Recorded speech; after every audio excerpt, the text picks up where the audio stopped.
நம்ம வீட்டில் தீய சக்திகள் இருக்கா அப்படின்னு சொல்கிறத எப்படி கண்டுபிடிக்கிறது? சரி, தீய சக்திகள் இருந்துச்சு அப்படின்னு சொன்னால் அதை எப்படி வீட்டை விட்டு வெளியேற்றுறது? இது எல்லாமே நம்ம இந்த பதிவில் பார்க்க போகிறோங்க. நம்மளுக்கு யாராச்சும் செய்யணும்னு வச்சுட்டாங்களா, பில்லி சூனியம் நம்ம வீட்டில் இருக்கா அப்படிங்கிறத நம்ம எப்படி தெரிஞ்சுக்கிறது? சரி, அதிலிருந்து நம்ம தப்பிக்கிறதுக்கு என்ன வழி? தெய்வ வழிபாட்டின் மூலியமாக, எந்த முறை வழிபாட்டின் மூலியமாக இதெல்லாம் சரி பண்ணுறது? இதெல்லாம் இந்த பதிவில் பார்க்க போகிறோங்க. வாங்க வீடியோக்குள்ளே போகலாம். அதுக்கு முன்னாடி ஒரு சின்ன விஷயங்க. இந்த வீடியோவுக்கு நீங்கள் பண்ணக்கூடிய ஒவ்வொரு லைக் தான் எனக்கு பண்ணக்கூடிய ஒரே ஆதரவு, சப்போர்ட். ஸோ இந்த வீடியோ பிடிச்சுன்னா லைக் பண்ணி சப்ஸ்கிரைப் பண்ணிக்கோங்க. நாம் வெளியில் எங்கேயாச்சும் போயிட்டு வீட்டுக்குள்ளே வருவோம் பாருங்கள். வீட்டுக்குள்ளே நுழைஞ்ச உடனே ஏன்டா இங்கே வந்தோம் அப்படின்னு சொல்லி மனசுக்குள்ளே ஒரு எச்சரிக்கை மணி அடிக்கும். அப்படின்னு சொன்னாலே வீட்டில் ஏதோ ஒரு பிரச்சனை இருக்குது, நீங்கள் வீட்டில் தீய சக்தி இருக்குது அப்படின்னு சொல்லி தெரிஞ்சுக்கலாங்க. அதே சமயத்தில் மனசு எப்போ பார்த்தாலும் கவலையில் இருக்கிறது, இது எல்லாருக்குமே சகஜம்தான். கவலை, கஷ்டங்கள் இது எல்லாமே நம்மளோட கர்ம வினைகளாலேயும் சரி, நம்மளோட நேரம் சரியில்லாமல் கிரக பயிற்சிகள்னால இந்த கவலை, கஷ்டங்கள், பணக்கஷ்டம், மனக்கஷ்டம் வர்றதெல்லாம் இயல்பு தாங்க. ஆனால் இது அளவுக்கு மீறி போய் ரொம்ப அதிகமாகி நம்ம இந்த வீட்டுக்குள்ளே இருக்க முடியாத சூழ்நிலைக்கு தள்ளிடுச்சு அப்படின்னு சொன்னாலே நம்ம வீட்டில் தீய சக்தி இருக்குதுன்னு அர்த்தங்க. நீங்கள் இந்த கல்லுப்பு எடுத்துக்கோங்க. இந்த மாதிரி ஒரு 5 அகல் விளக்கில் எடுத்துக்கோங்க. எடுத்துட்டு வீட்டில் சாமி கும்பிடுவீங்க இல்லையா, நல்ல சாம்பிராணிலாம் போட்டு வளர்பிறையில் வரக்கூடிய ஒரு வெள்ளிக்கிழமையில் நல்ல சாம்பிராணி போட்டு நல்ல தீப தூபம் காட்டி நல்ல விளக்கேற்றி வச்சு நல்லா வழிபாடு பண்ணிக்கோங்க. இந்த வழிபாடு பண்ணிவிட்டு அன்றைக்கே அப்படியே இந்த 5 விளக்குல சாமி அலமாரியிலையோ பூஜை ரூம், நீங்கள் சாமியெல்லாம் வச்சு வழிபாடு பண்ணுவீங்க இல்லையா, அங்கே இந்த 5 விளக்கில் வச்சுருக்கக்கூடிய கல்லுப்போ வச்சுருங்க.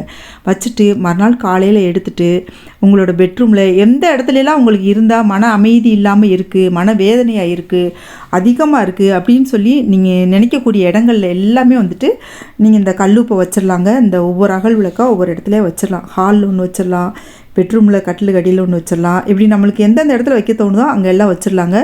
வச்சுட்டு நீங்கள் பாருங்கள், அடுத்த ஒரு வாரத்துக்குள்ளே இந்த கல்லுப்பு கருப்பாக மாறுச்சு அப்படின்னு சொன்னால் கன்ஃபார்மாக உங்கள் வீட்டில் தீய சக்திகள் இருக்குதுன்னு அர்த்தங்க. இந்த கல்லுப்பு நீங்கள் கல்லுப்பு எப்படி கருப்பாக மாறும் அப்படின்னு சொல்லி நீங்கள் நினைக்கலாம். அதில் பாருங்கள், மேலாக ஒரு லைட்டாக கருமை படந்துடும். அந்த இருந்துச்சு அப்படின்னு சொன்னாலே அதில் கண்டிப்பாக அந்த இடத்துல தீய சக்திகள் இருக்குது, பிரச்சனைகள் இருக்குது அப்படின்னு சொல்லி அர்த்தங்க. இதெல்லாம் நம்ம சரி பண்ணுறதுக்கு, சரி செய்வன கோளாறு, பில்லி சூனியம் இதெல்லாம் நம்மளுக்கு யாரோ பண்ணிட்டாங்களோ அப்படின்னு சொல்லி நீங்கள் கவலைப்பட்டுக்கிட்டு இருக்கீங்களா, இந்த வழிபாடு மட்டும் நீங்கள் பண்ணிக்கிட்டே வாங்க. கட்டாயம் எப்படிப்பட்ட சூழ்நிலையும் மாறும். இந்த பில்லி சூனியம், கெட்ட நேரங்கள், அப்புறம் நம்ம கிரக பயிற்சினால் வரக்கூடிய மனக்கஷ்டம், பணக்கஷ்டம், கடன் பிரச்சனை எல்லாமே சரியாகுங்க.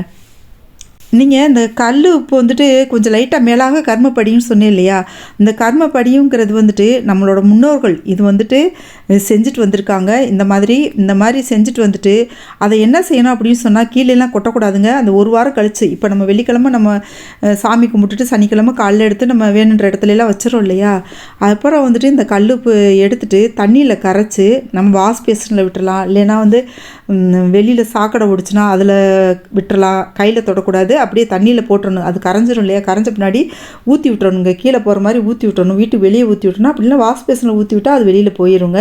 இந்த மாதிரி செஞ்சிடலாங்க. செஞ்சுட்டு மறுபடியும் இதே மாதிரி நம்ம சாமி கும்பிட்டுட்டு தீப தூபம் காட்டி நல்லா வீடு ஃபுல்லாக சாம்பிராணி போடணும். நம்ம முதல்ல தினமுமே நீங்கள் சாம்பிராணி போட கற்றுக்கோங்க. கம்ப்யூட்டர் சாம்பிராணியாக இருந்தாலும் சரி, கல் சாம்பிராணியாக இருந்தாலும், சூடு சாம்பிராணியாக இருந்தால் சரி, தூள் சாம்பிராணியாக இருந்தால், நம்ம கொட்டாங்கச்சி இருக்கு இல்லையா, கொட்டாங்கச்சி நம்ம ஒரு தீயில் வாட்டி அது கங்கு ஆக்கி அதில் நம்ம சாம்பிராணி போடலாம். வேறு ஒன்றும் இல்லைங்க, நீங்கள் சிரமப்படணும் அவசியமே இல்லை. நல்லா உங்கள் வீட்டில் தீய சக்தி இருக்குன்னு உங்களால் உணர முடிஞ்சு அப்படின்னு சொன்னால் நல்லா சாம்பிராணி போட்டு நல்லா வீட்டை நல்லா பூட்டி விட்டுருங்க. ஜன்னல் கதவு எல்லாம் பூட்டி விட்டுருங்க. அந்த சாம்பிராணி போக வீட்டுக்குள்ளே கொஞ்சம் நேரம் நாள் இருக்கிற மாதிரி பண்ணிக்கோங்க, வெளியில் போகாமல். அதுக்கு பின்னாடி நீங்கள் கதவுகளை திறந்து விடலாங்க. இந்த மாதிரி செய்கிறது மூலியமாக நீங்கள் பில்லி சூனி யார் வச்சுருக்காங்க நீங்கள் கவலைப்பட்டீங்கனாலும் சரி, இல்லை வேறு ஏதாச்சும் பேய் பிசாசு இருக்குன்னு நீங்கள் நினச்சி கவலைப்பட்டீங்கனாலும் சரி, எப்படிப்பட்ட ஒரு பிரச்சனையை வீட்டை விட்டு வெளியே தலைதறிக்க ஓடிடுங்க. அதே மாதிரி நம்ம சாமி கும்பிடும்போது கட்டாயம் மணி அடித்து பூஜை பண்ணணும். மணி அடித்து பூஜை பண்ணோம் அப்படின்னு சொன்னாலே அங்கே இருக்க தீய சக்திகள் எல்லாம் விலகி ஓடிடும். தினமுமே பாருங்களேன், நீங்கள் இதை மட்டும் செஞ்சு பாருங்கள்.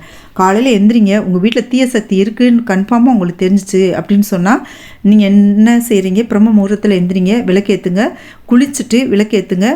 அதுவும் நெய் தீபம் போடுங்க. நெய் தீபம் போடுறது ரொம்ப ரொம்ப விசேஷம். தெய்வ சக்தி அந்த இடத்துல நாம் வந்துட்டு இந்த தீய சக்தி விரட்டுறதுக்கு தெய்வ சக்தியை அதிகரிச்சுக்கிட்டோம் அப்படின்னு சொன்னாலே அந்த இடத்துல நிற்கவே நிற்காது. எப்படிப்பட்ட ஒரு தெய்வ சக்தி முன்னாடியும் வந்துட்டு இந்த தீய சக்தியால் நிற்கவே முடியாதுங்க.